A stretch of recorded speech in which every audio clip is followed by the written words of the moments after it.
people pleasing and dysfunctional family realization from therapy today, wedding edition, probably part one because I have like 6 months of wedding planning left and I imagine people pleasing will be a struggle throughout.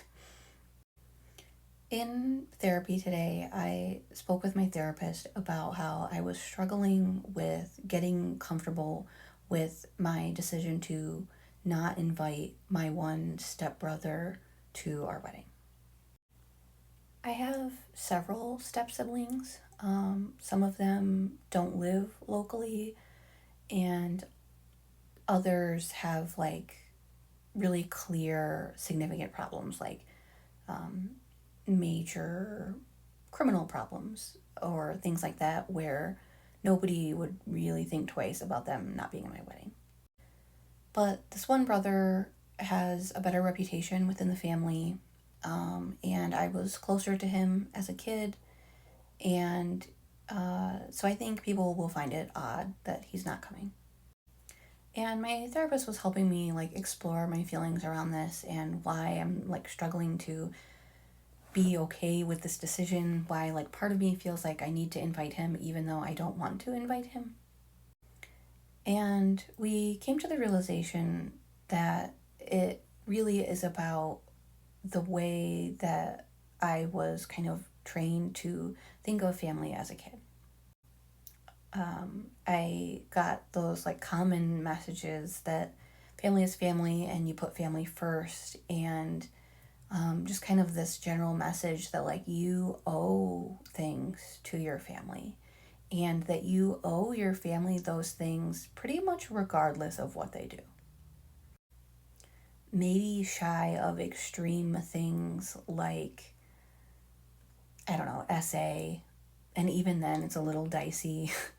um, it's just kind of expected that you treat your family members like they are the ideal brother or the ideal aunt, the ideal mother, regardless of what your relationship actually is.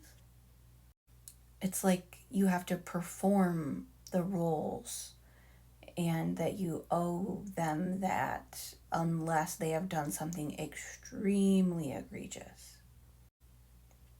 And the thing with this brother, I guess, is kind of twofold. One, I just don't particularly like him. We have very different values, like politically and morally and things like that. Um, but honestly, more than that, um, my perception of him changed really dramatically when I was about 19. He told me that when I had was like that he had had a crush on me. And he's like 9 years older than me. So he was an adult and I was like 14. And I didn't find out about that until I was 19. But that forever changed my perception of him because I I don't know why he thought that was okay to feel that way towards me as my stepbrother. And like I was like 3 when he became my stepbrother. And also why he would tell me that. And yeah, so I just like see him as a creep now. But because I don't have any like actual closeness within my family, due to like, being emotionally neglected my whole childhood and just emotional immaturity and things like that, I never really felt like I could tell anybody about that happening because it would be like my word against his. And I don't know, I didn't want to rock the boat and cause drama and all of those things. Heavy, heavy in people pleasing back then. Obviously, still struggling with it now, but really bad at 19. So the only person that knows that he shared that with me is my fiance because we've been together since then.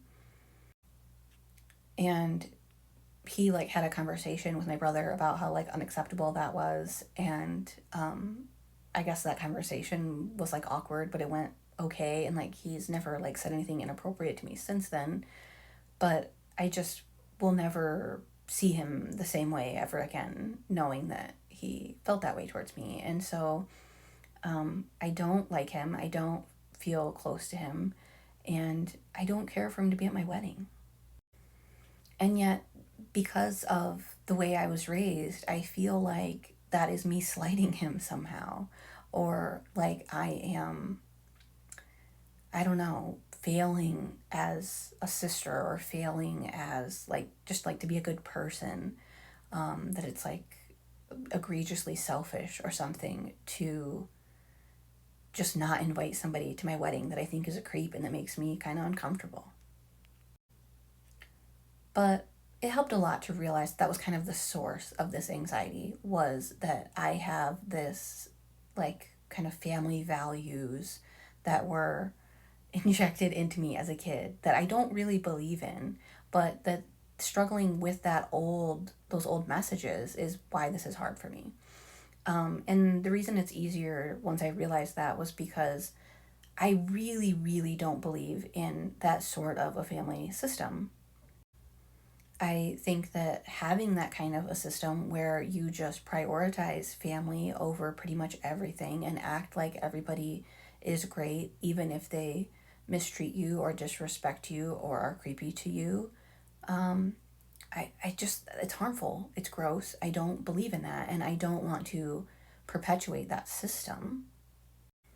So I guess just kind of realizing how much opposed to my values it would be to invite him just to avoid the discomfort of people maybe judging me and not understanding has helped me feel more confident in that decision. So, a little bit of a people pleaser win.